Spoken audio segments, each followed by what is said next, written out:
boy! Tough crowd. Stop talking. Okay. Hey! Hey! Let's go. Please! What the heck? What the heck?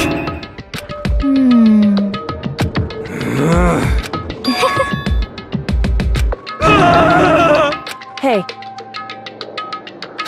That's right.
Just the worst.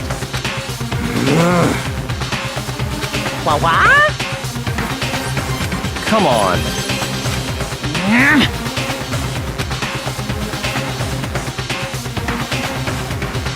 Yoo-hoo!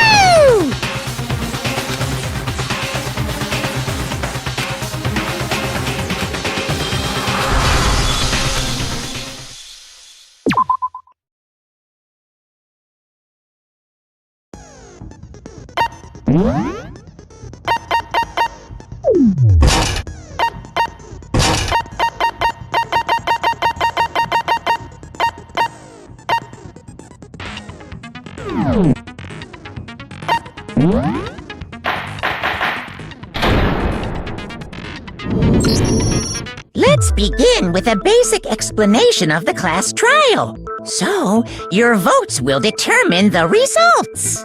If you can figure out who done it, then only they will receive punishment. But if you pick the wrong one, then I'll punish everyone besides the blackened, and the one that deceived everyone else will graduate.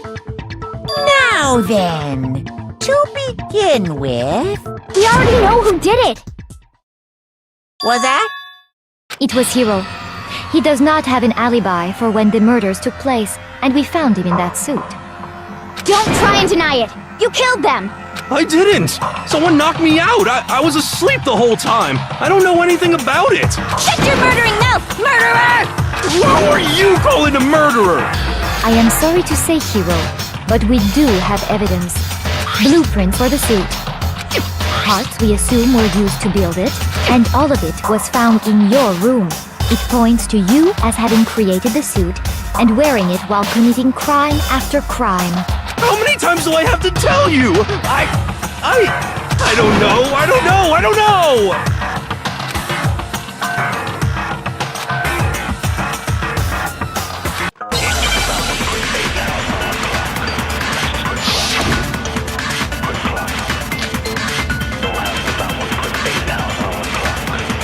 Everything we found in your room.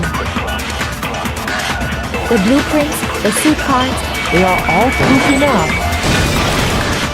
No, it's wrong.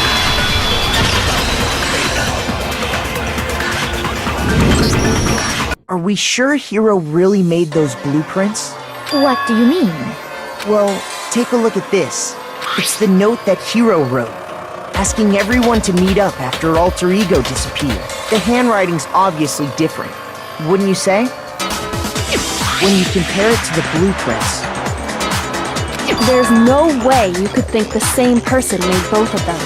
Unless that person made it a point to disguise their handwriting No, the differences are bigger than that, I think.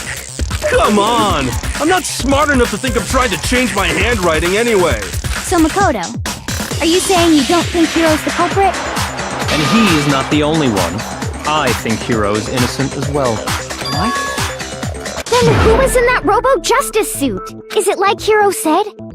Was there really someone running around in a second suit? The suspicious individual hidden within the suit. Go ahead, Makoto. Tell them who it was. So? Who was in the Robo-Justice suit?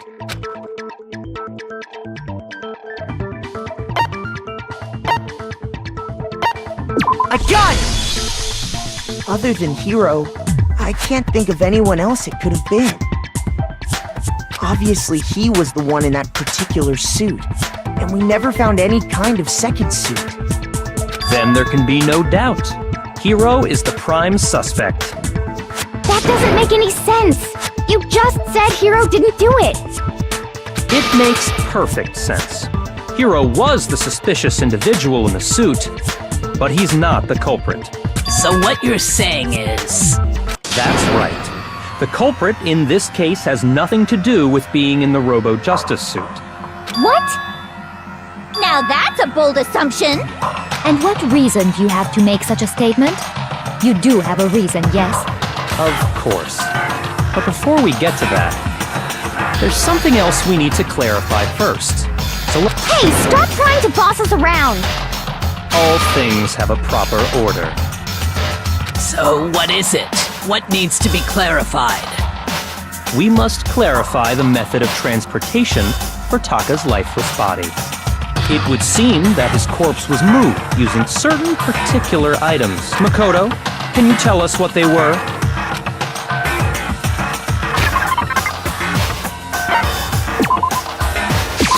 I got it!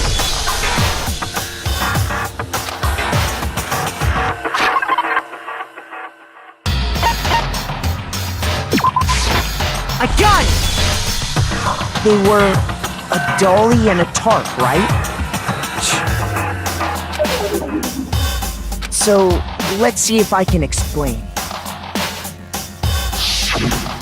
Taka's body disappeared from the equipment room, and then we rediscovered it in the repository.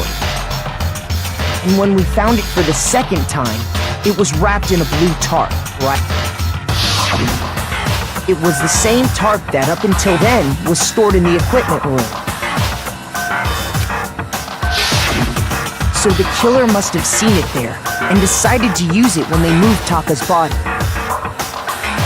That way, they wouldn't leave any bloodstains while they were moving it. Okay, that explains the tarp. And the dolly?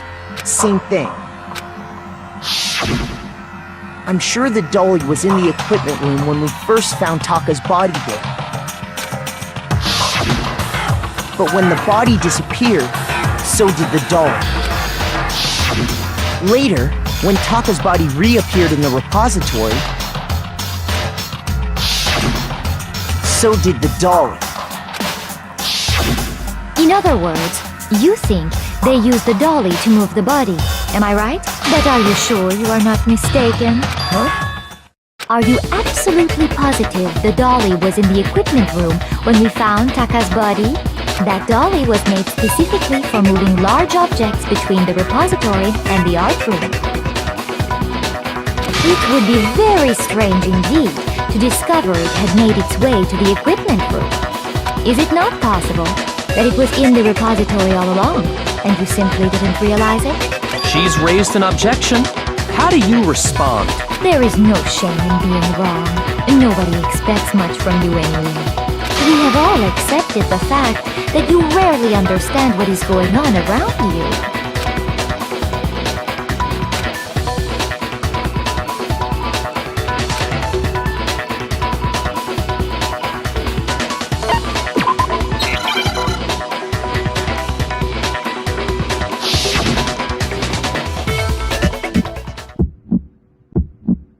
You have it wrong!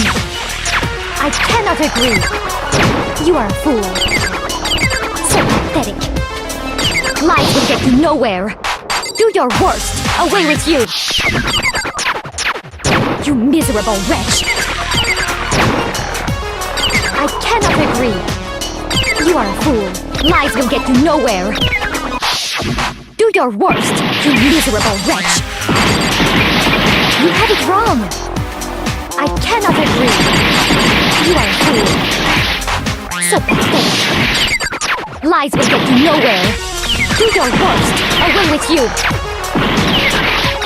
You miserable wretch! I cannot agree! You are a fool. Lies will get you nowhere. Do your worst, you miserable wretch! You miserable wretch! You have it wrong!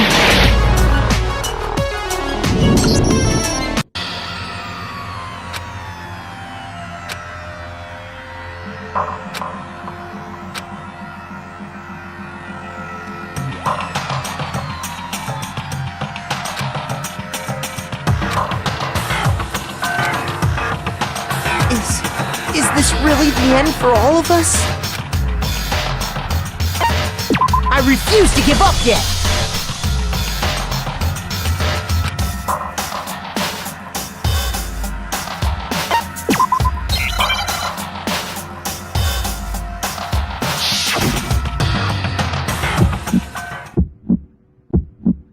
You have it wrong! I cannot agree! You are a fool. So pathetic. Lies will get you nowhere. Do your worst. Away with you. You miserable wretch. I cannot agree. You are a fool. Lies will get you nowhere. Do your worst, you miserable wretch. You have it wrong. I cannot agree. You are a fool. So pathetic. Lies will get you nowhere. Do your worst. Away with you. You miserable wretch. I cannot agree. You are a fool. Lies will get you nowhere. Do your worst. You miserable wretch.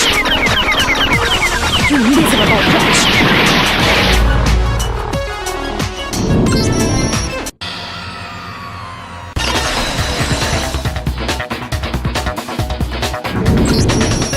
If you're asking for proof that the dolly moved, I have it right here.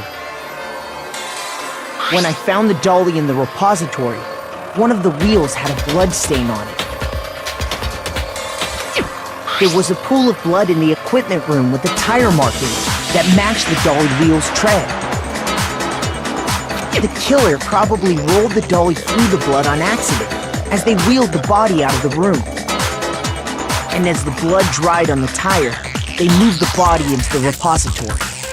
Here's my proof that the dolly was used to move Taka's body.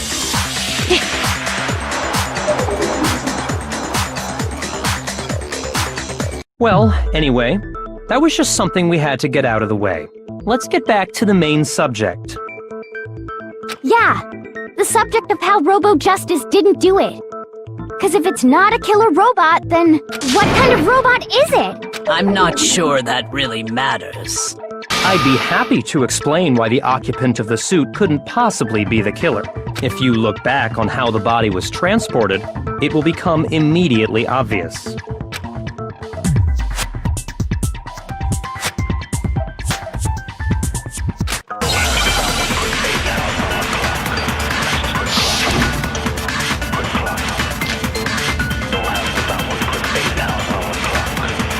As we know, Taka was killed in the equipment room. And from there, the body was moved to the repository, correct? Yeah, the culprit wrapped the body in the tarp, then loaded it onto the dolly and wheeled it off, right? Now, keep in mind that the dolly doesn't have a handle. Well, yeah, but even without a handle, all you'd have to do is bend over. No, it's wrong!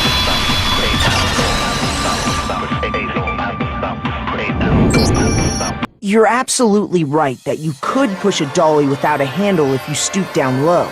But if you were wearing that suit, do you think you could actually get into a position like that? What do you mean? Think back back to what you said when we were all checking out the suit together. Remember?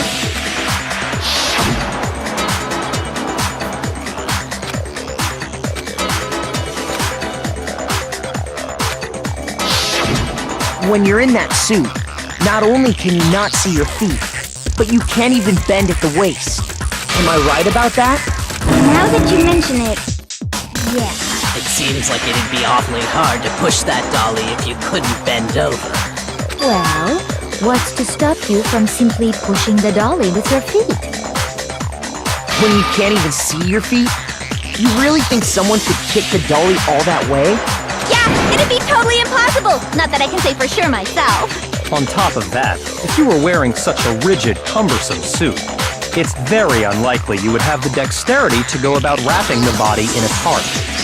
Well, I mean, isn't that just a matter of taking off the suit when you're ready to move the body?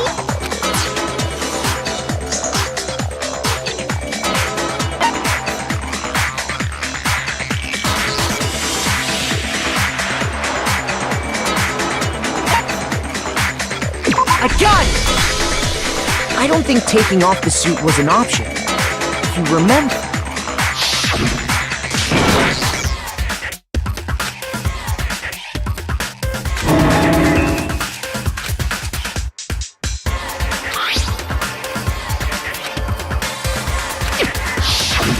That's true. It seems impossible to put the suit on or take it off without help. Then, you really can't take it off by yourself? Hiro wasn't just making it up? Of course I wasn't making it up. If he could have gotten it off by himself, I don't think he would have let us see him wearing it. Showing up in the suit was basically an invitation for everyone to suspect it. Yeah, that's right! So, it's really, really true that Robo Justice couldn't have moved the dolly? To be clear, whoever did move the body, it couldn't have been Hiro in the robot suit, correct? No, wait. Just a second, if you please. Have you forgotten about the picture that I took? You all got a good look at it, did you not? The image of Hifumi being dragged away by Robo Justice? If whoever was in that suit is not the culprit, how do you explain that? Besides, do you remember what the now deceased Hifumi said?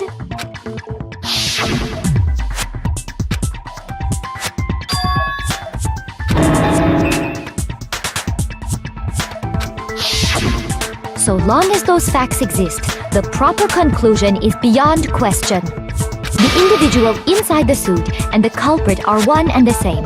It was Hiro, without a doubt. Yeah. Hold on a second!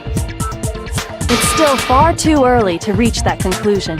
Besides, there's no hurry to decide who did it. Before we rush to a verdict, shouldn't we explore every single possibility? Instead of seizing on one viewpoint, the truth is uncovered by analyzing things from every angle. Perhaps, but where do we go from here? Let's review this series of unfortunate events from the beginning. Maybe we'll uncover something new. What a pain in the ass! I don't disagree, but our lives are on the line. If this is what it takes, we have to do it. Plus, maybe we'll get to find out where the heck Kyoko was when everything went down. All right then, let's take another look back at what happened. I suppose we could start with this morning. 4 of us gathered together in the dining hall. Makoto, Hina, Kyoko, and myself.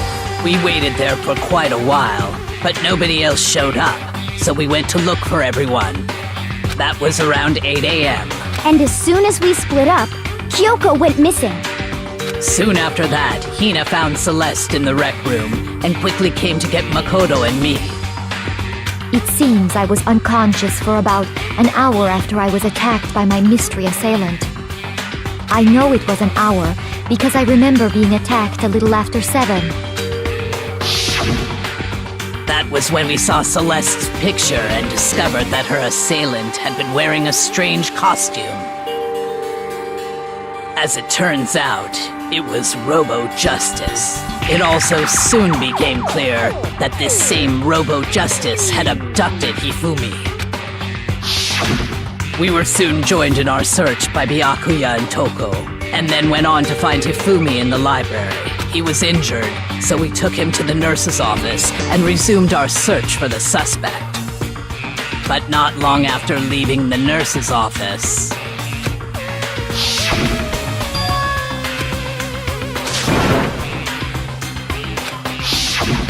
When Celeste told us that, we decided to split up and search the second floor.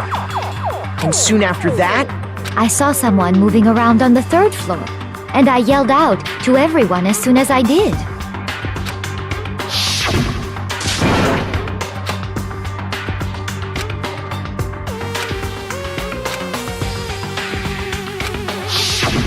and then...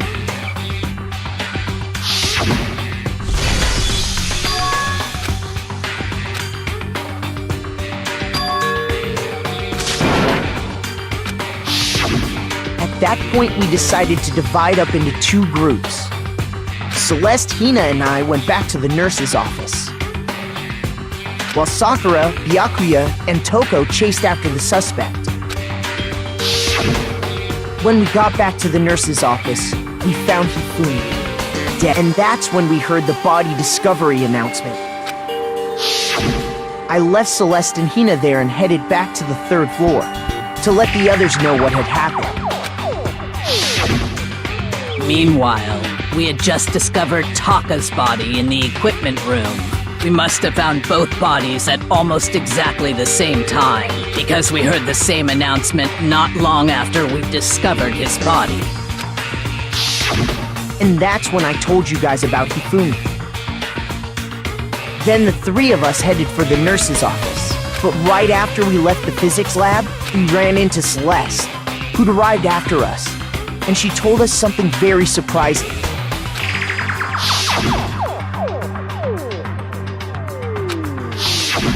We rushed back to the nurse's office and saw that she was right. Then we remembered we'd left Toko passed out in the equipment room, so we hurried back again.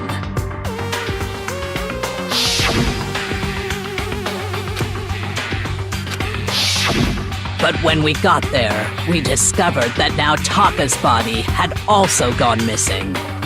Next thing we knew, we were searching the school for two missing dead bodies. And after some time... Celeste informed us that she'd found the bodies, and we all headed to the repository, which is where we rediscovered the corpses. I think that about covers it. I see. The whole thing sounds exceptionally complicated. It certainly seems to me that these are not a simple series of connected events. Okay, well, if that's true, then what? Rather than a single series of events, I think we have to consider each murder a separate situation. And from there, we can uncover the contradictions surrounding all of them. Now then, let's get started, beginning with what happened to Taka.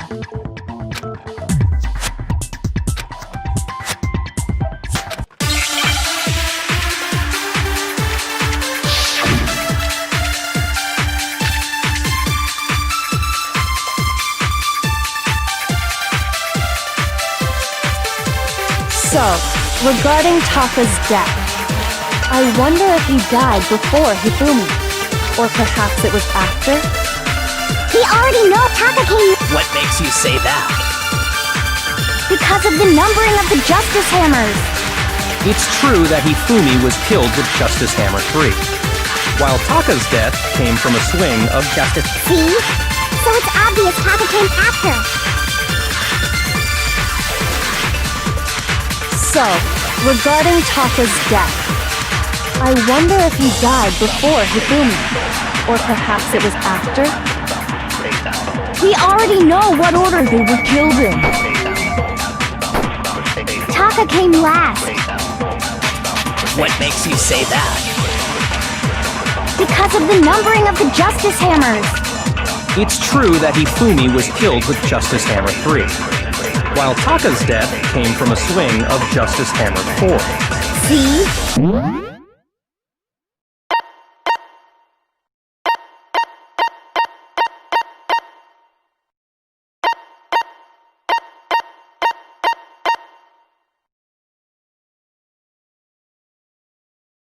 So,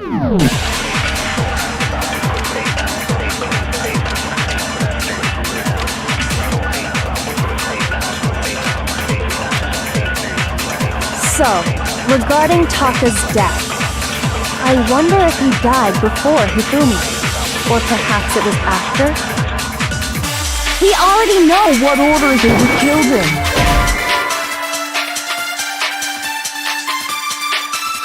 Shoot! So, regarding Taka's death, I wonder...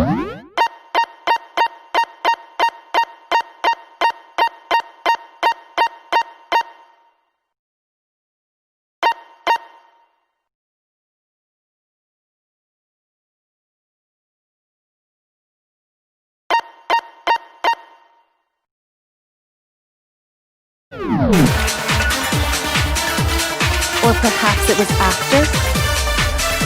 We already know what order they were killed in. Taka came last. What makes you say that?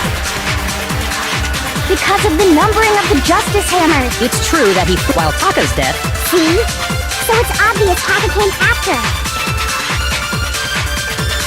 So, I wonder if he died before perhaps it was after? We already know what order they were killed in. Taka came last. What makes you say that? Because of the numbering of the justice hammers. It's true that Hifumi was killed with Justice Hammer 3, while Taka's death came...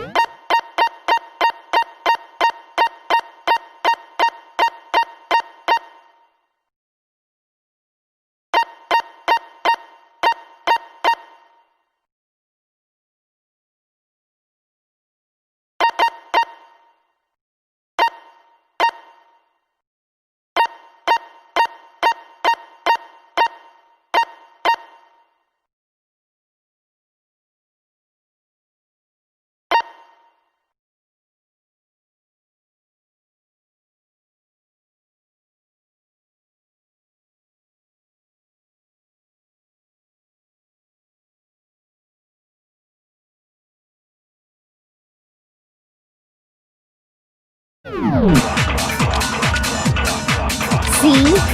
So it's obvious Taka came after. So, regarding Taka's death, I wonder if he died or perhaps it was after? We already know what order they were killed in. Taka came last. what makes you say Because of the number. It's true that while Taka's death, See? So it's obvious Taka came. So, I wonder if or perhaps it was after? We already know what order they were killed in.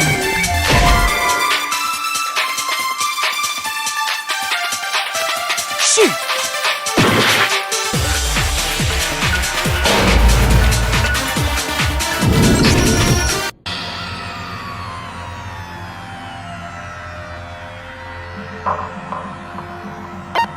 I refuse to give up yet!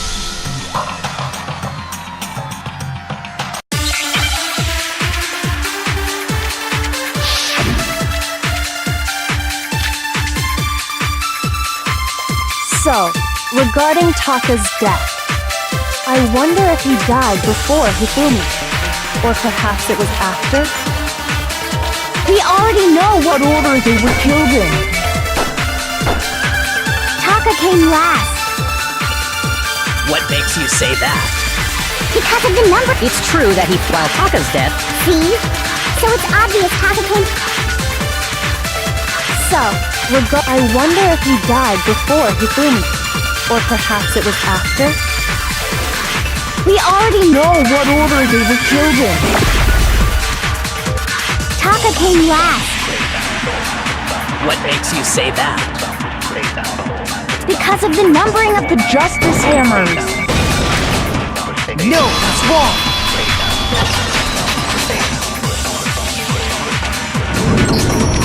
Hold on.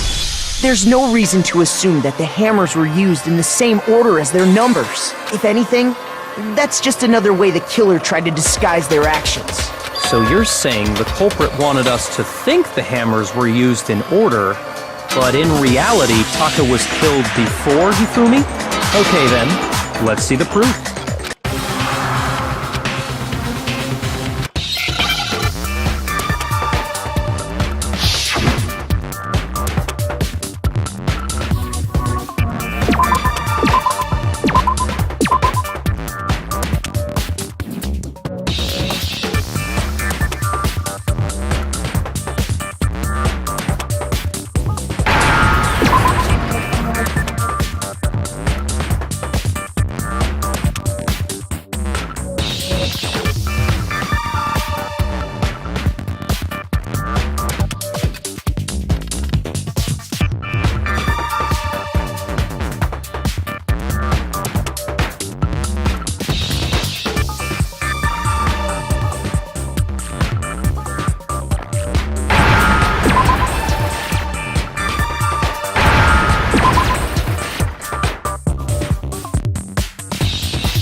Understand?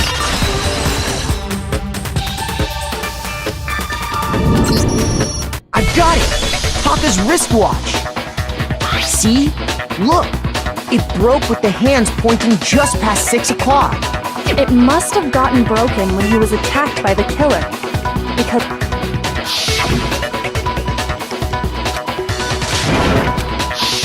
So if it wasn't broken after 6 last night, then he must have been attacked around 6 this morning.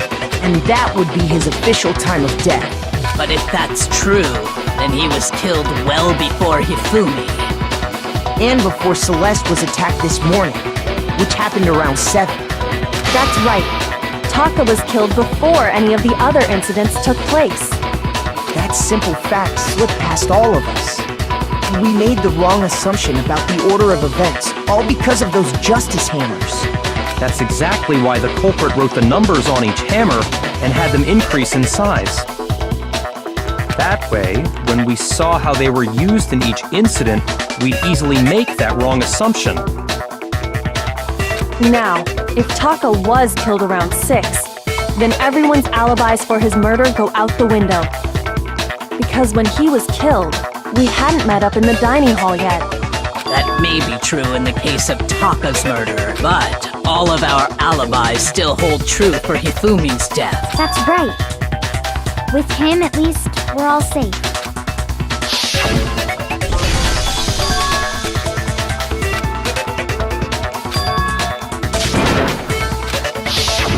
When we heard Hifumi screaming, we were all together. Except for Hiro and Kyoko. Then we all ran down to the nurse's office, and that's where we found his body. That's totally true! We're all in the clear! Oh, I know! They must have recorded him screaming on a tape or something, then played it later on! If that's true, where's the tape? I don't know. Don't just go making stuff up! Anyway, we all have rock-solid alibis for when we heard Hifumi scream.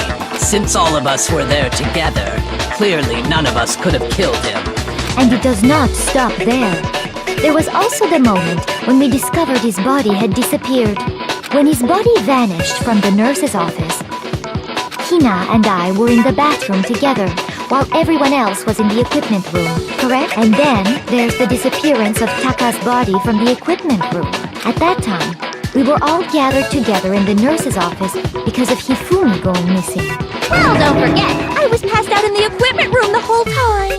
Wait, then what if Genocide Jill did it? She could have dragged Taka's body out of there right then! Even if she could pull that off, there's no way she could have done the same with Hifumi's body, because, as we just established, she was passed out in the equipment room when his body disappeared. Besides, I didn't do either of them anyway. In other words, it is impossible that any of us could have killed Hifumi or moved either of their bodies. On the other hand, Hiro and Kyoko had disappeared, so they most certainly could have done those things. For now, we can't get fixated on who did it, or we'll just keep going around in circles. So instead of who, I propose we start talking about how. In particular, I think we need to figure out how Hifumi's body got moved. That's true. We searched everywhere, but we couldn't figure out how to explain his body disappearing. And according to what Celeste said,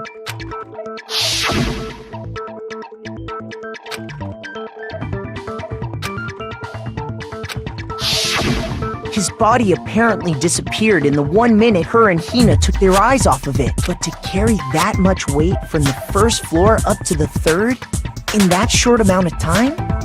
Oh man, yeah! There's no way! It'd be impossible! Well, what if I told you there was a way to make the impossible possible? What? How? If the dead body were to move itself. The dead body moved on its own? No! Not another... goat! I don't think it has anything to do with the occult. I think what she's implying is, we thought Hifumi was dead, but perhaps in reality he was still alive. He was alive? Are you saying Hifumi wasn't carried out of the nurse's office, but simply walked out on his own? But I mean, we found his body. He was dead. Perhaps he was simply playing dead. That it isn't possible.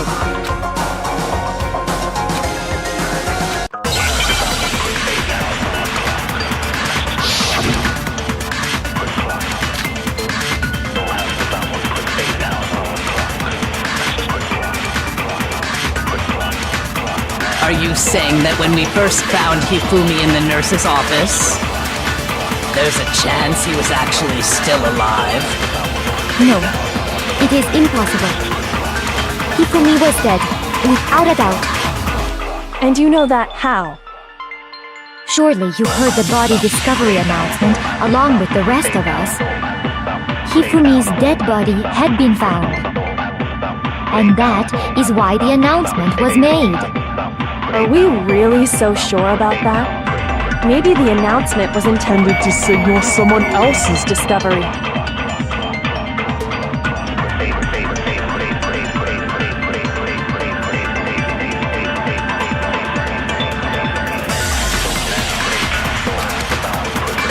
Are you saying that when we first found Hifumi in the nurse's office, there's a chance he was actually still alive?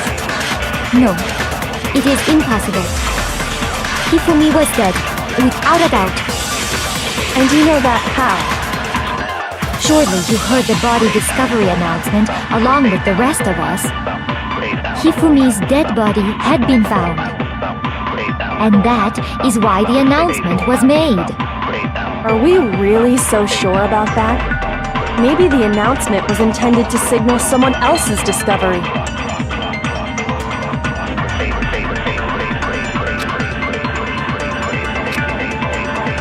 Are you saying that when we first found Hifumi in the nurse's office, there's a chance he was actually still alive? No, it is impossible. Hifumi was dead, without a doubt. And you know that how? Surely you heard the body discovery announcement along with the rest of us. Hifumi's dead body had been found. And that is why the announcement was made. Are we really so sure about that? Maybe the announcement was intended to signal someone else's discovery.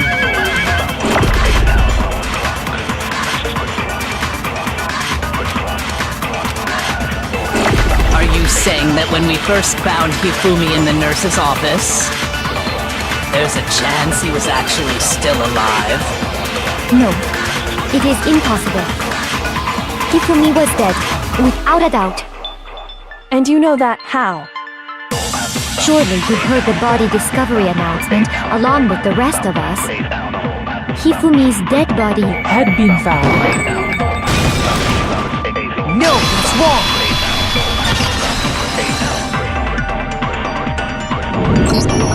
Was the body discovery announcement that was made really intended for Hifumi?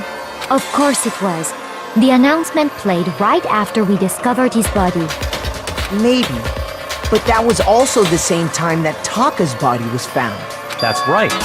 It wasn't long after finding his body that we heard the announcement. So there's a good chance we've made a mistake in there somewhere. I think we've confused whether the announcement was for Hifumi or Taka. First of all, if 2 bodies had been found, there really should have been 2 announcements. Maybe Monokuma simply got lazy and rolled them together into one. What do you say, Monokuma? Any comment? Well, it's a very sensitive issue, so I can't go into too much detail. But what I can say about the body discovery announcement is that it's only broadcast when 3 or more people find a dead body for the first time. That didn't answer our question, man. We're asking if you're a lazy bum. No, actually, that was plenty. He said it's only broadcast when a body is discovered for the first time, which means even if we find the same body again later, he won't make the announcement again. If that's true, then why was the announcement made again later on? Huh? Later on? Exactly. We heard the body discovery announcement twice.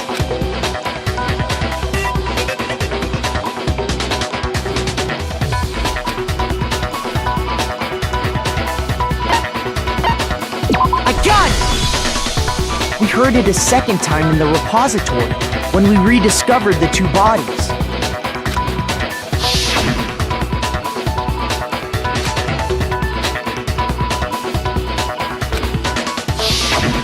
It didn't seem weird at the time, but it contradicts what Monokuma just told us, doesn't it? Exactly. If we were actually rediscovering both bodies, the announcement shouldn't have played. Then in reality, when the 2 dead bodies were rediscovered, one of them was actually being discovered for the first time. So, when we found Hifumi the first time in the nurse's office, he wasn't actually dead yet. Meaning, he wasn't actually found dead until we came upon him in the repository. And that's just part of it. There's one other thing that leads me to believe he was still alive in the nurse's office. Oh, I know!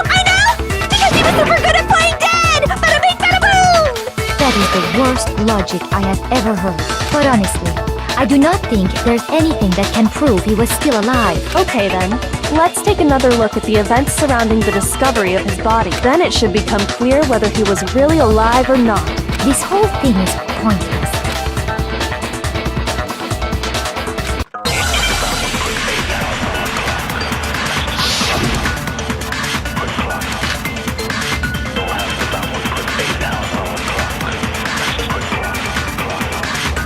Well, here's one thing we do know.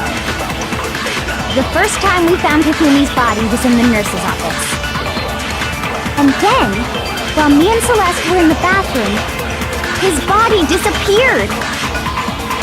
And the next time we saw his body, it was in the repository. But when you compare his body before being moved and his body after being moved, other than the change in how it was positioned, there was no notable difference. Then, was he really still alive? Of course not. It is impossible. Well, here's one thing. The first time we found him, and then his body disappeared. And the next time, it was in. But when you compare his body before being moved and his body other than the change in how it was positioned, there was no notable difference. No, it's wrong!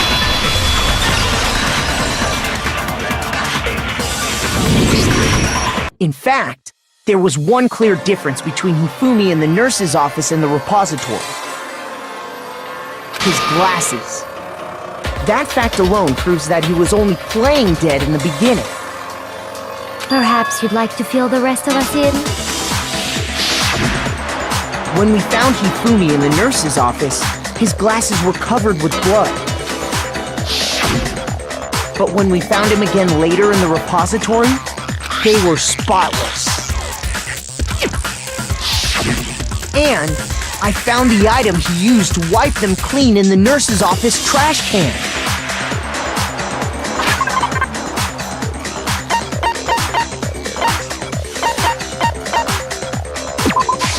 I got it! It was a glasses cleaning cloth featuring a certain cartoon mascot.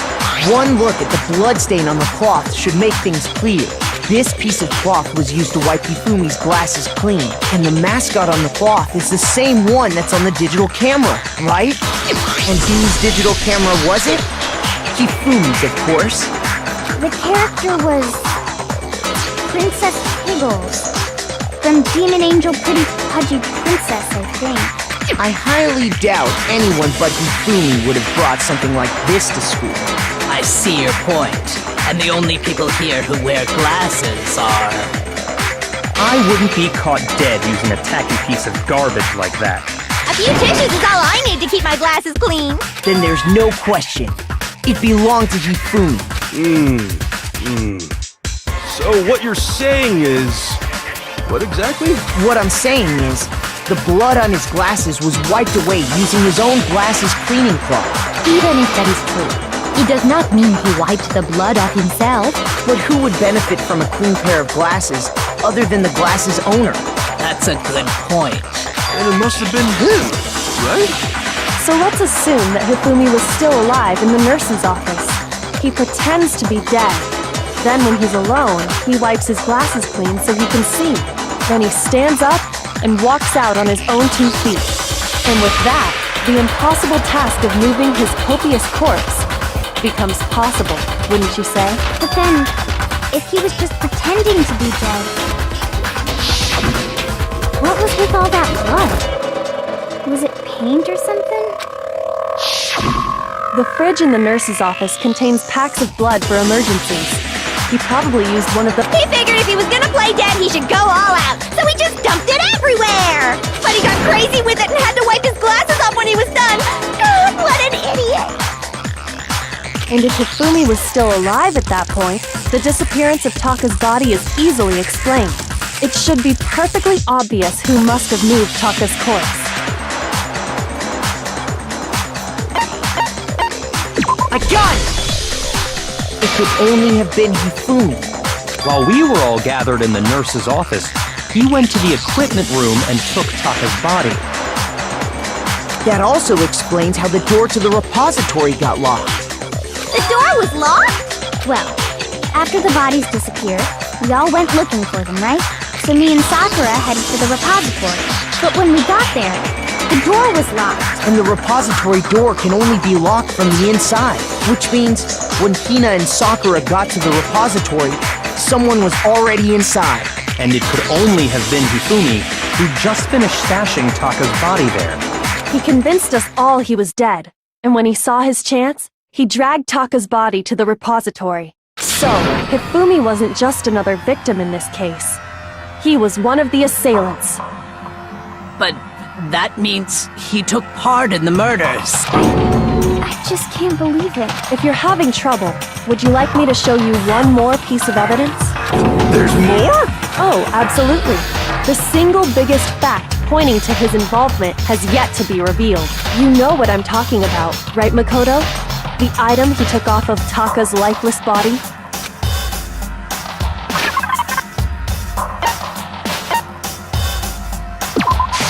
I got it!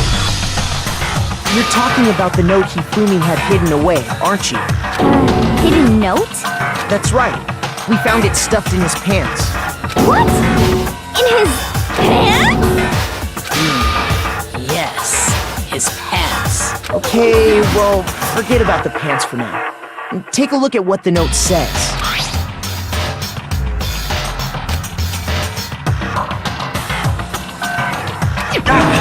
That's the note I was telling you about. The one that told me where to go. Huh? Wait, this one's a little different. In my note it said, Monokuma can't find out, so don't tell anyone else for now. Let's meet in the rec room at 1 a.m. I see. Then this note isn't the same one Hiro got. It's the same? In other words, the killer got in touch with another person besides Hiro. And that person could only have been...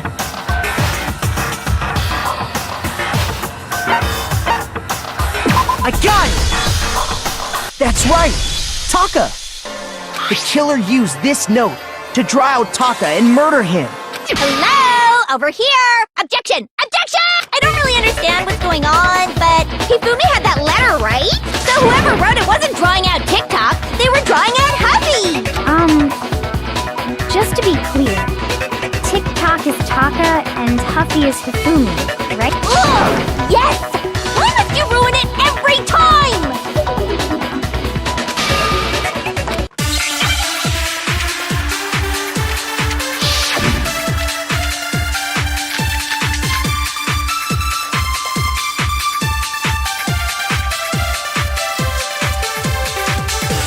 Huffy had the note, right? Then the person it was intended for must have been Huffy! But remember what the note said. What time did it say to me? 6 a.m., I believe. The time doesn't matter! The note has nothing to do with TikTok! No, it's wrong!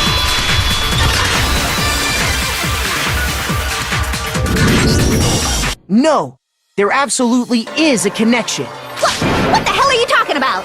The note said to meet at 6 a.m., which is the same time Taka was murdered. We've already proven that using his wristwatch. But there's more. Look where the note says to meet. The equipment room, right? Which is where Taka was killed. I see. So, Taka was murdered at both the time and place written in the note. I think that should be plenty to show that this note was definitely meant for Taka. Well, when you put it like that... No further objections! Then someone used that note to trick Taka. Just the same as me. The culprit really is a cold-blooded monster. Telling people they found a way out. But if they gave the note to Taka, what was Hifumi doing with it? Stuffed down his pants, no less! Most likely, Hifumi stole it off Taka's corpse after he died. Huh? He stole it? Where's your proof? Go ahead, show us.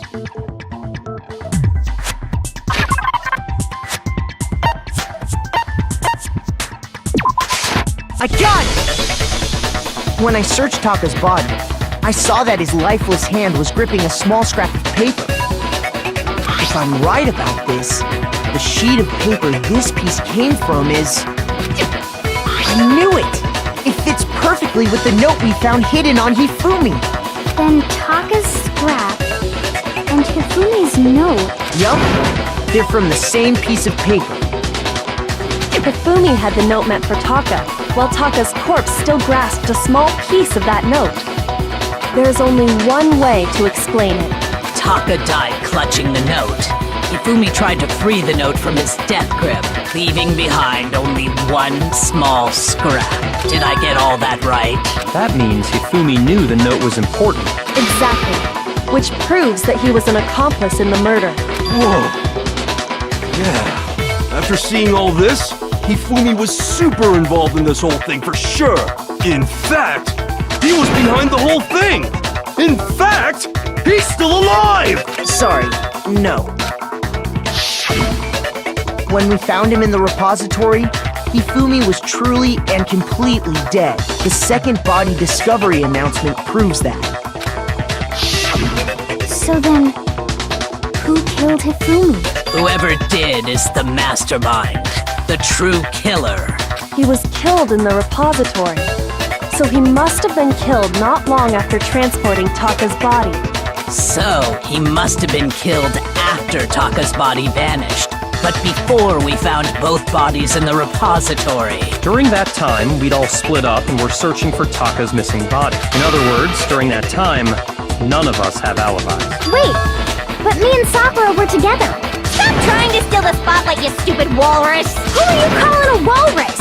Anyway, when they were killed bothers me too. But there's something that's been bothering me even more. And what might that be? The weapon they used to kill Hifumi! The weapon? Yeah, because I mean, according to the Monokuma file, the way Taka and Hifumi were killed was almost the same, with them having similar fractures and all. But Justice Hammer 3 and 4 were still laying around in the nurse's office and equipment room, right? So if Hifumi was killed in the repository, the culprit would have had to grab one of the hammers, kill Hifumi, then put the hammer back where they found it. But wouldn't that be seriously risky for him? I'm surprised. It seems there's some semblance of a brain knocking around that skull of yours after all. Hell yeah, it's packed in there good and tight. He's right, though. I don't understand it either. The Monokuma file makes it clear that they were killed using similar instruments. But if the hammers were already laying around those other rooms... So the question is, how could the culprit have gotten their hands on either of the hammers? Personally, I haven't a clue. So which hammer was used to attack Celeste? Number 1 or number 2? Those were accounted for in other rooms too. And I don't think Is it not possible they used a different weapon? I don't think it is possible. They were both killed with the same kind of thing, right? So then, what was used to kill Hifumi?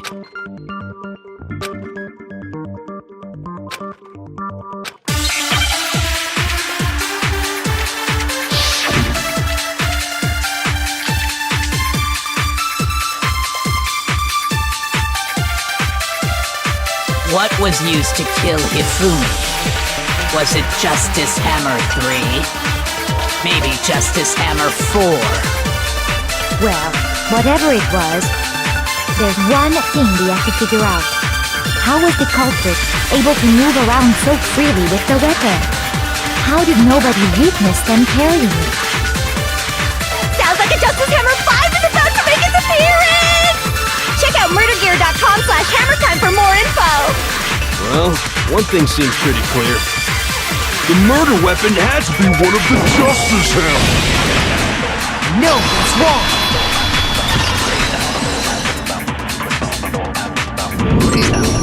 The murder weapon wasn't a Justice Hammer at all. No, it was something completely different. But, seriously? A different weapon? Specifically, a hammer from the repository. The killer could have easily used that to kill Hifumi. Now, all the hammers in the repository were covered in flecks of grit and debris, but for some reason, one of them had been scrubbed clean. And the reason it had been scrubbed clean was most likely because it was used to commit murder. If the hammer got covered in Hifumi's blood, of course they'd have to clean it off. I'd also like to point out that the repository has all kinds of hammers. Big ones, small ones, and even some flat mallet-like ones. I think whoever made the Justice Hammers used those as a basis for their design. If that's true, that would explain the Monokuma file's note about the wounds being similar. So Hifumi moved Taka's body to the repository, where someone then used the hammer to kill him. Whoever did that is the true killer. The one Hifumi was working with. And the one who betrayed him. Hold on a moment. I still think it's strange to assume someone was working together with him. The way the graduation rule works, there is no benefit to helping someone else carry out a murder. So the idea that anyone would work together like that is simply ludicrous. We talked about this, did we not?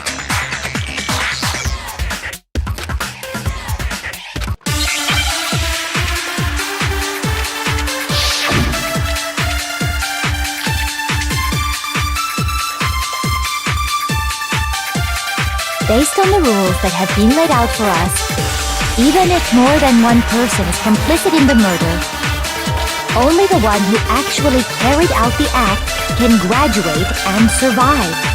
Assuming the rule holds true, it is simply impossible that two people work together on this. That is how the rule was explained to us. But that only really applies if there's one murder, right? In this case, however, there were 2 murders.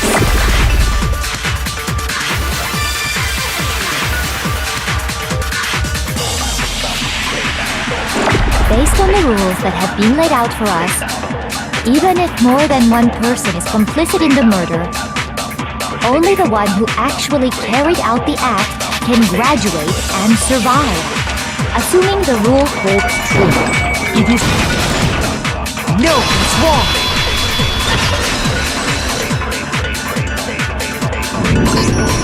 Since there were 2 murders, it's at least plausible that more than one person was involved. What do you mean? If there'd only been 1 murder, then yes, the idea of an accomplice isn't really worth considering. Naturally, if only 1 person can be saved per murder, an accomplice has no risk versus reward benefit. Risk versus reward benefit? The payoff for working together. The reward that balances out the risk of taking part in a scheme. There's no point in being someone's accomplice if there's no benefit to you. However, if there were some potential mutual reward for the risk, then cooperation becomes possible.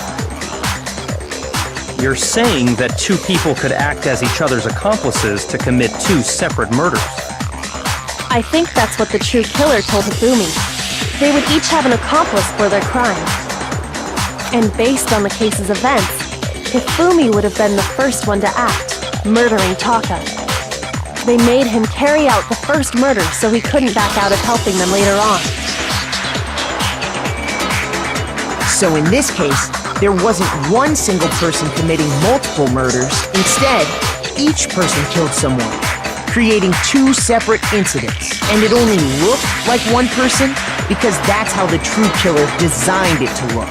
A single suspicious individual, a similar weapon used in each crime, disappearing bodies. By creating one seamless set of circumstances, they made it look like one person was behind it all. The mastermind picked their target and managed to convince him to go along with their plan. And then, to avoid the no accomplices rule, they simply killed their accomplice. Which, if true, means that betraying Hifumi was part of the plan from the very beginning. That's just awful! How could anyone be so cruel? You think so? I can't help but admire its cunning. Still, their choice of accomplice seems odd.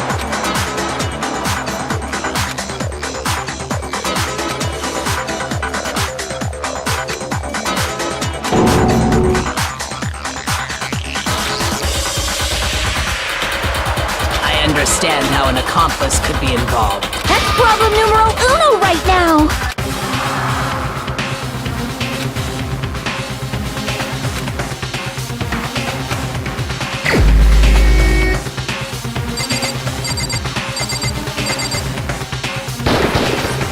Here's my answer! It was Celeste.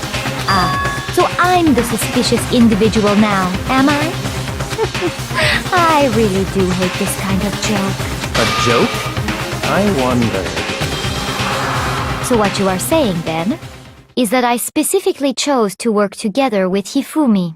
The idea that I would choose to spend any amount of time interacting with him, that I would go within 10 feet of that Shit from brains, that lazy, worthless goddamn idiot! Pardonnez-moi. Just to be clear, there is evidence to support it.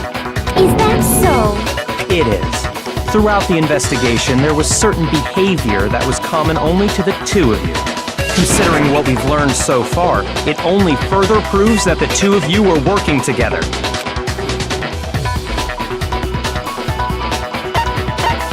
I got it!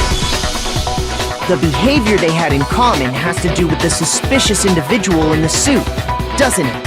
The only ones who ever actually saw Robo-Justice firsthand were Celeste and Hifumi.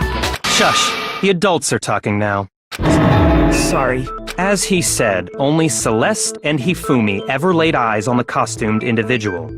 If we accept that Hifumi was one of the culprits, we can't help but suspect what Celeste has said as well. Are you saying everything they told us was a lie? After taking Hifumi to the nurse's office, we all began our search for this individual, correct? And not too long after that, do you remember what Celeste said?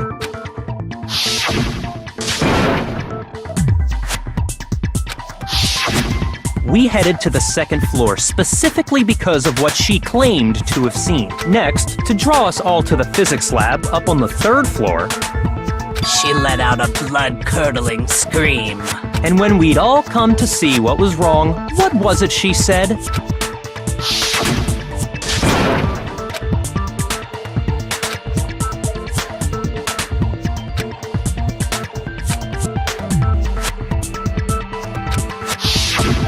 Once she'd done her job of getting us all up to the physics lab, it was time for her partner to get to work.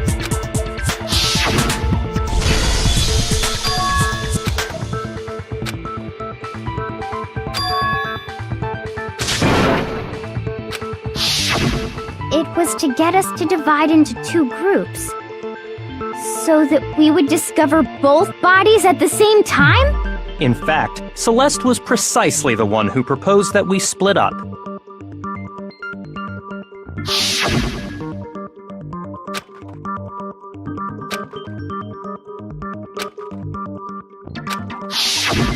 Well, if Celeste and Hifumi were working together, all those chance events suddenly become connected. And on top of that, that piercing cry of yours early on.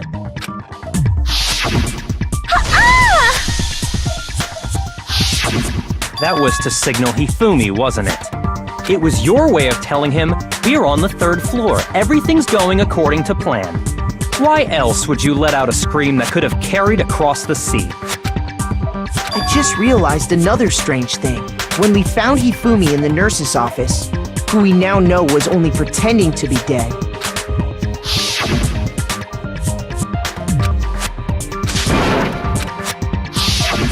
Celeste, you were the first one to say he'd been murdered.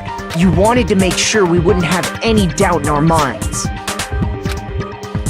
I don't believe it. Hina, you were with Celeste when Hifumi's body disappeared, right? Yeah. I was feeling kinda sick, so Celeste took me to the bathroom. Wait! Then that was... She wasn't worried about you. She just saw a chance to help Hifumi sneak out of the nurse's office. Each piece isn't much by itself, but start putting them together and the picture gets very ugly indeed. Wouldn't you agree, Celeste? I have no idea what you mean. Don't bother trying to deny it. You made one fatal mistake. Oh, did I? I didn't even catch it myself when you first said it, but looking back, I can say that one little slip-up was your undoing. I'm talking about what you said after Hifumi's body disappeared and we returned to the nurse's office.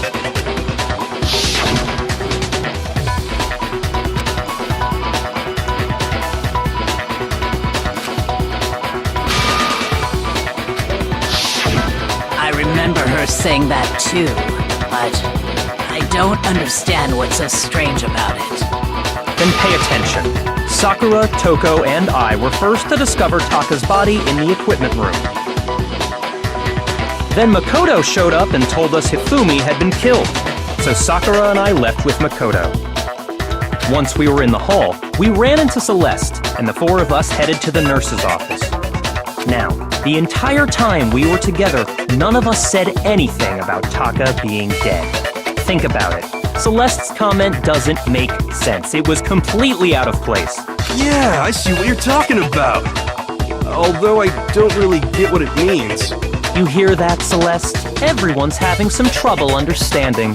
Could you repeat what you said? If you're really not the culprit, you shouldn't have any problem repeating it, right?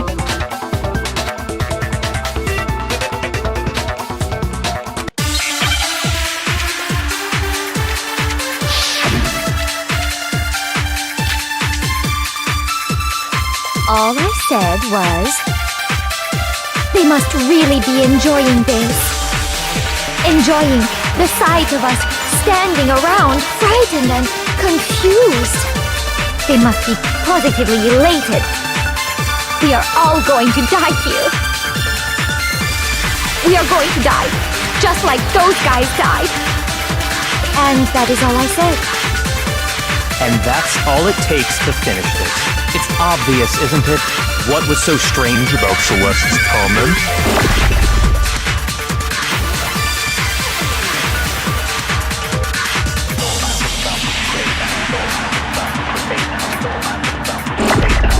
said was, "We must really be enjoying this.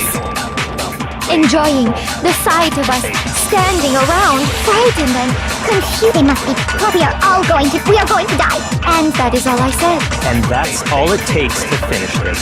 It's obvious, isn't it? What was so strange about Celeste's comment?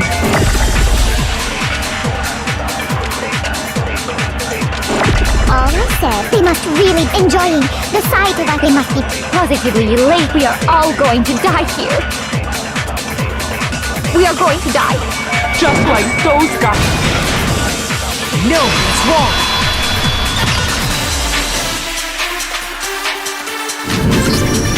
That's right. There's no reason Celeste should have said, "Just like those guys died." When she said that, none of us had told her Taka was dead. Exactly. And we didn't run into her until after we were all out in the hall. So there was never any chance for her to have seen his body in the equipment room for herself. So how did you know, Celeste? How did you know more than one person had been killed? And how did you know they were both guys? Because Kyoko had also disappeared, right?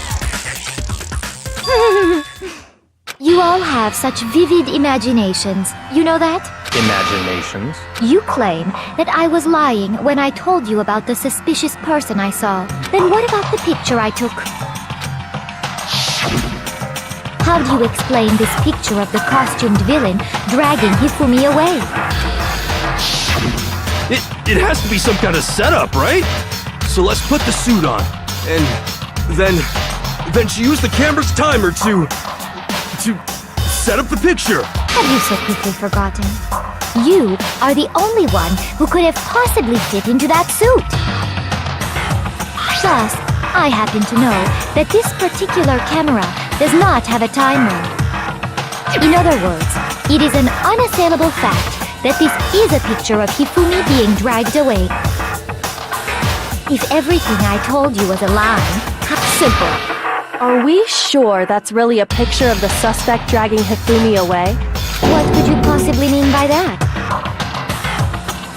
Surely there are other explanations than the one you've offered up. No, there is no other explanation.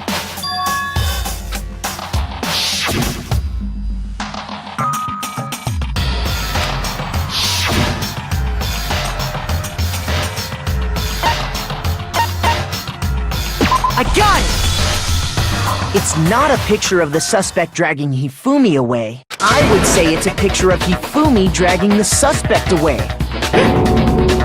That's certainly within the realm of possibility. The one being dragged off in that picture isn't Hifumi, but the person in the robot suit. We've simply been led to believe that it's the other way around. And the strange costume might only exist to lead us astray even farther. If you saw someone wearing something like that in this situation, of course you'd notice and be suspicious. That's what happened! You put me to sleep and made me out to be the bad guy in all this!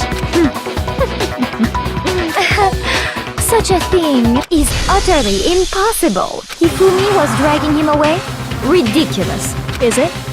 I don't think it's ridiculous at all. Then shut your mouth and allow me to educate you.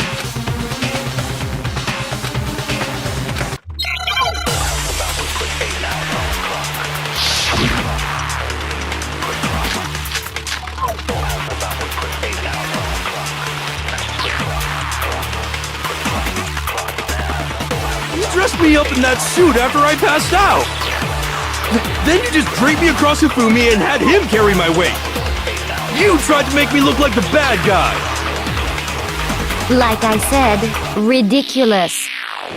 As you can see in the picture, the suspect is standing perfectly upright. If the person inside the suit was unconscious, there's no way they could stand up straight like that. No, it's wrong!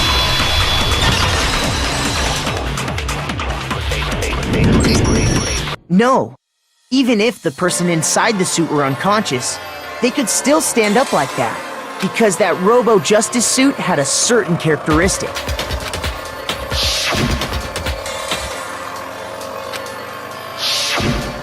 That's right! They totally made a mistake when they made it, so it couldn't bend at the waist. I'm not so sure that was a mistake. I think the suit was designed from the beginning to be used the way it was. Celeste and Hifumi took the suit they'd specially designed and stuffed Hiro into it. That's how they were able to fake that whole thing. The point of it all was to make us believe whoever was in the suit was to blame. Well then, I suppose this is checkmate. Checkmate?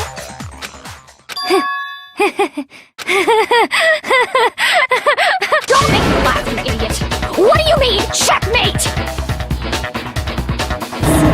Celeste? Clearly, you want to cram me into your little guilty box. Well, there's one little problem.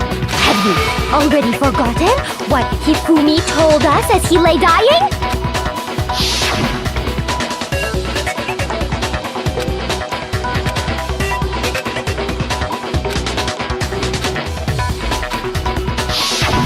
When we asked him who had attacked him, his answer was quite clear, was it not? He said, and I quote, Yasuhiro. In other words, Yasuhiro Hatakure! Wait, but my name isn't really Yasuhiro! It's actually Taro! Your confusing statements don't make any sense. You're only making things more complicated. He did say Yasuhiro, but are we sure he was really pointing the finger at Hiro? What the hell are you talking about? I'll burn you alive! Kyoko, what do you mean by that? Think back to how Hifumi used to talk to us. How did he refer to each of us? I got it! That's right! Our last names! He called us all by our last names! Exactly. I know I heard him say Mr. Naegi more than once, for example. So if Hifumi did mean to say Hiro's name, he would have said his last name, Hagaki. I'm sure it was just incidental. By chance, his first name. Indecent? Don't talk. Random chance. Now isn't that a convenient explanation? No, there's no reason to think he would have said the name any different than normal.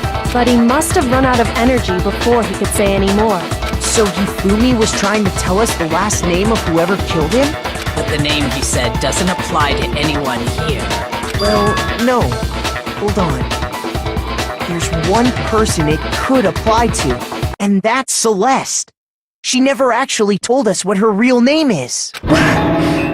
What did you just say?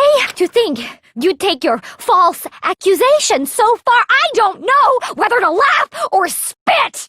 Come on! Enough with your idiotic blather! Yasuhiro is a loser's name! Do I look like a loser to you? Well, do I? What? I think I've earned the right to be a little on edge. Okay, then fill us in. What's your real name?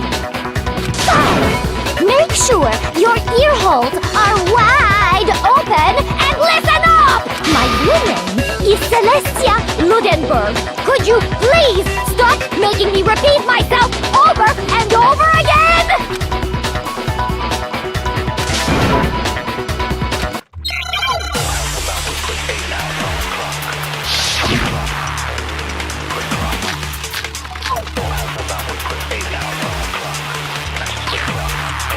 Hifumi was trying to tell us something. He wanted us to know the killer's last name, Yasuhiro. If there's one person here who might have that last name, It would have to be you, Celeste. You haven't told anyone what your real name is. how many times do I have to tell you? My name is... Celestia Ludenberg, god damn it! How long do you plan to go on pretending? I'm not pretending. It's the truth. And since you have no way to contradict me, That's the only truth there is! Moron!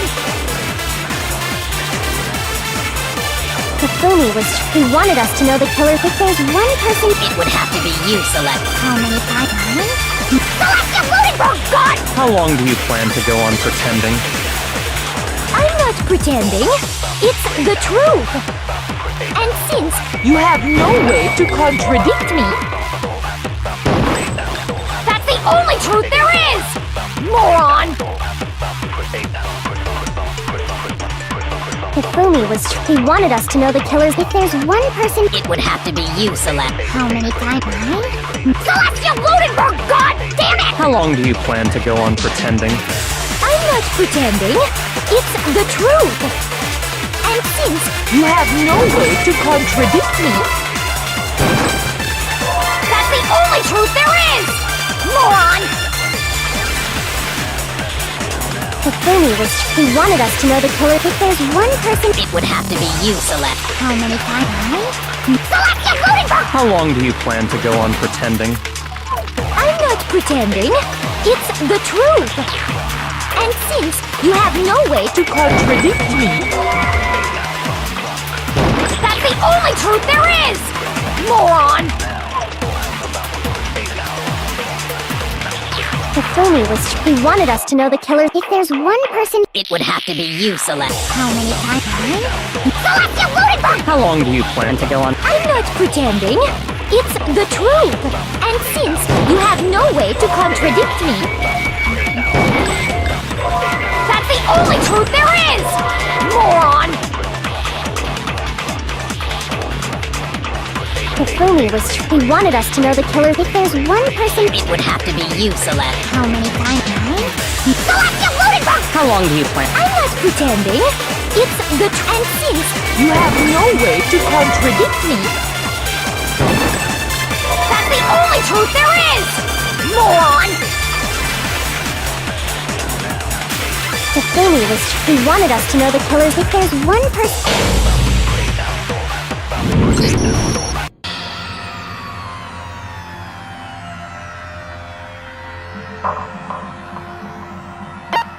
I refuse to give up yet!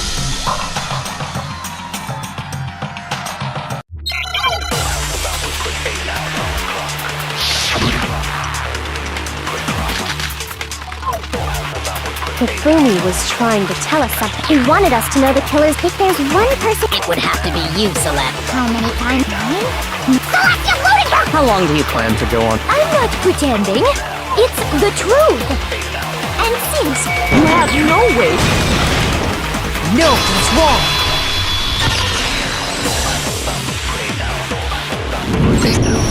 That's it! The handbook! What? Anytime you turn your handbook on, it shows the owner's name when it boots up, right? Monokuma told us all about it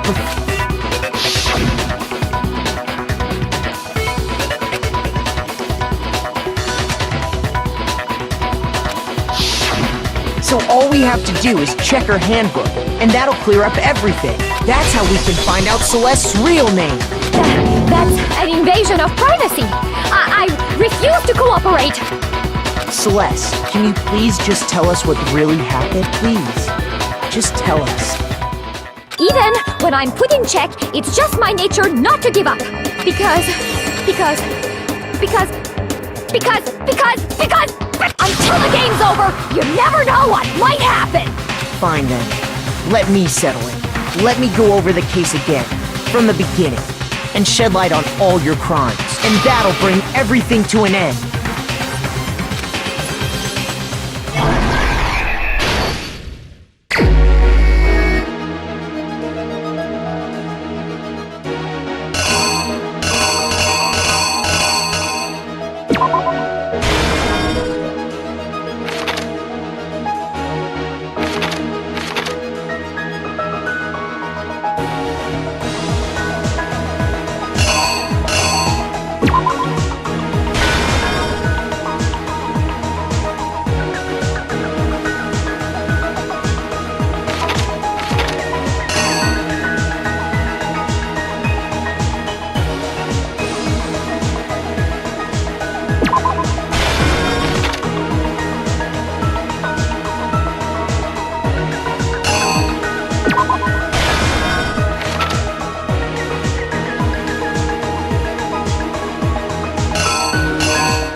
killer is you!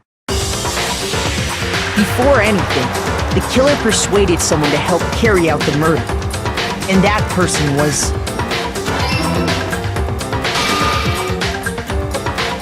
Hifumi. With an accomplice, the killer was able to execute a number of otherwise impossible schemes.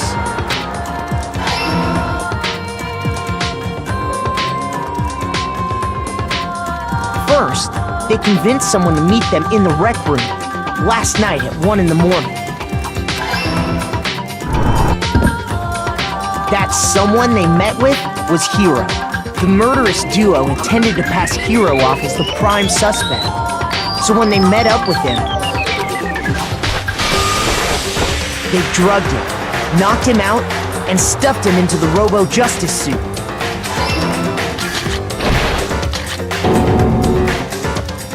Next, Hifumi positioned himself to make it look like Robo-Justice was attacking him, while the killer used a digital camera to take pictures of the assault.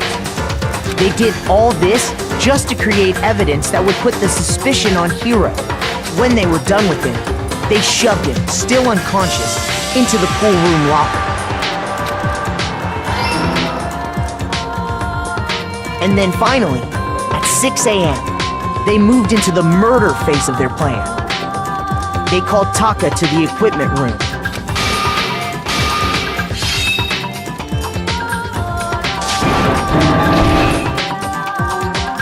And that's where Hifumi killed him, making it the scene of the first murder.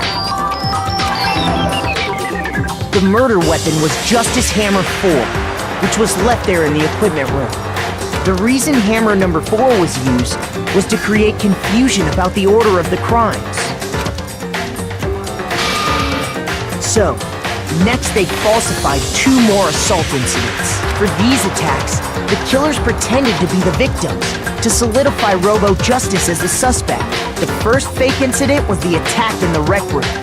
There, the killers wanted us to see Justice Hammer 1 and the Robo-Justice pictures they'd taken. They wanted to make sure we bought the surprise attack story. The second fake incident was the attack in the library. This time, they planted Justice Hammer 2 and an injured Hifumi to sell us that story. With these 2 incidents, the killers were able to create a certain preconception in our minds that the suspect was increasing the size of the hammers and attacking people in order as they did. We fell right into their trap and started looking for the suspect based on that. But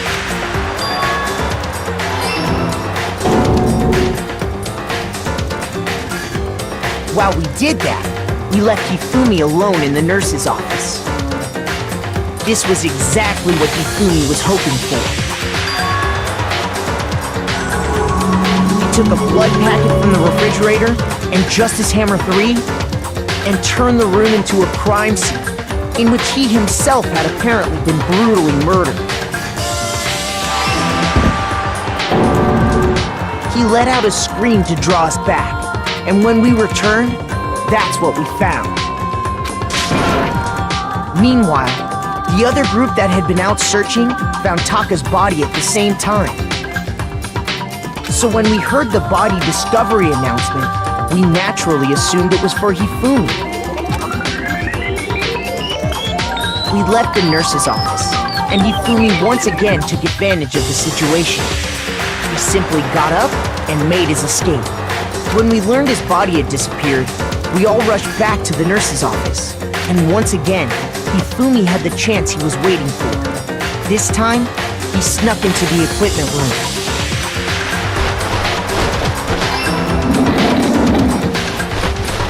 He wrapped Taka's body in a tarp and used the dolly to move it all the way down to the repository.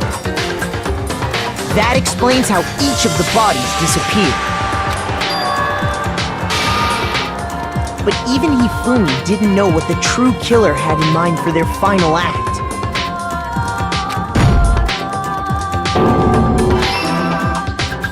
Their plan all along was to kill Hifumi and get rid of the one person who could betray them.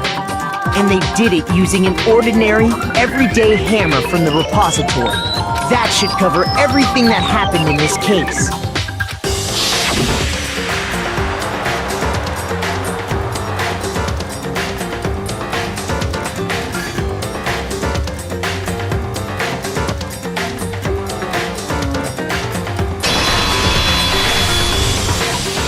Celeste! Sorry, you lose. I lost? When was the last time I was forced to utter such words? They hang heavy around my neck. Then you admit it? You're the killer? Listen to you, trying to take charge, as if you're my private instructor. I, Celestia Ludenberg. Actually, no, Taiko Yasuhiro is fine. Taiko? So, you finally accepted it. I'm the kind of person, once I've lost, I don't like things to drag on. Interesting.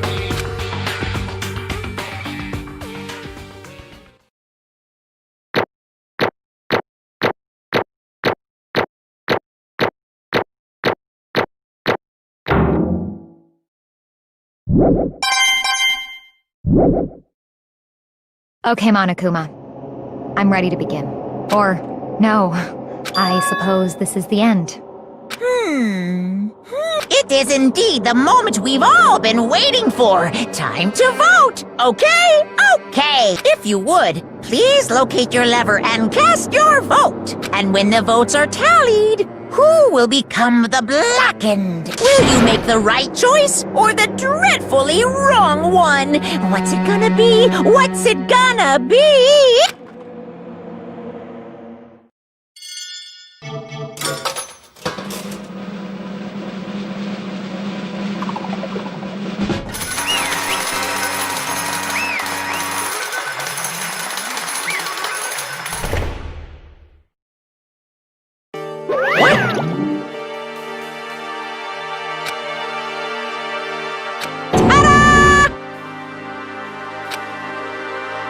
Honestly,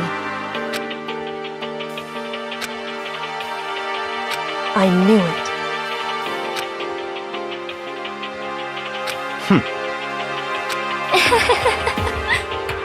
So then, indeed.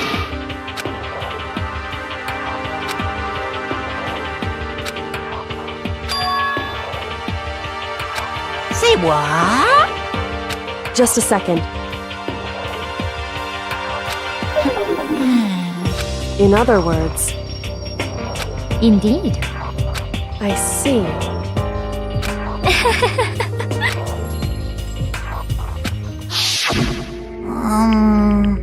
Actually,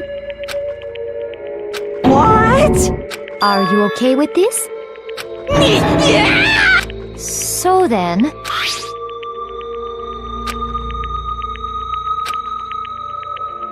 Damnation! Say what? as for me, Oh, as for me, what? Damnation!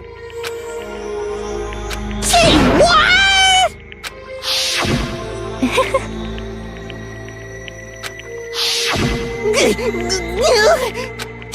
Completely unforgivable! most unfortunate. Actually, What?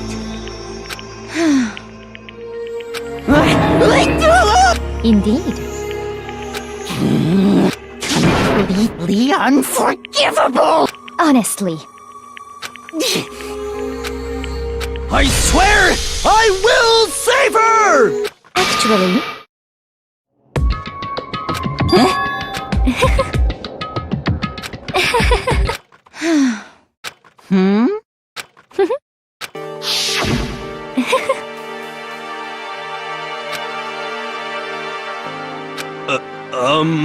I see. indeed.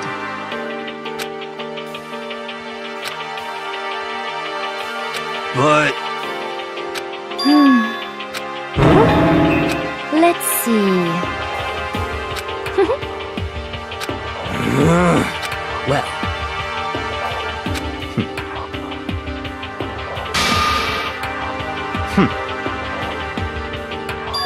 What the heck? Why?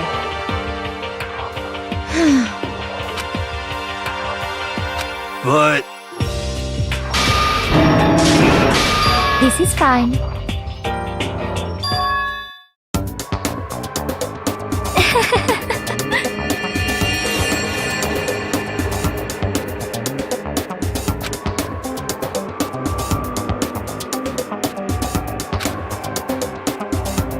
This is fine.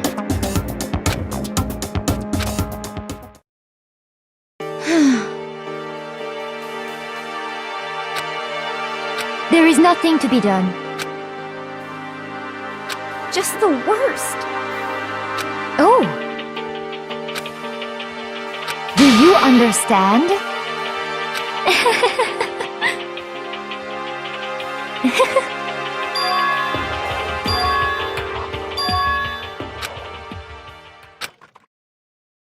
Thrills, chills, kills! Now then, I prepared a very... Let's give it everything we've got! I guess I'll let Kyoko hold on to this. What? Will it really give you the hope you're looking for? I can't say I ever saw it that way. Which is why... Actually, it's not important. Well then... Take care, everyone. Perhaps we'll meet again. In another life.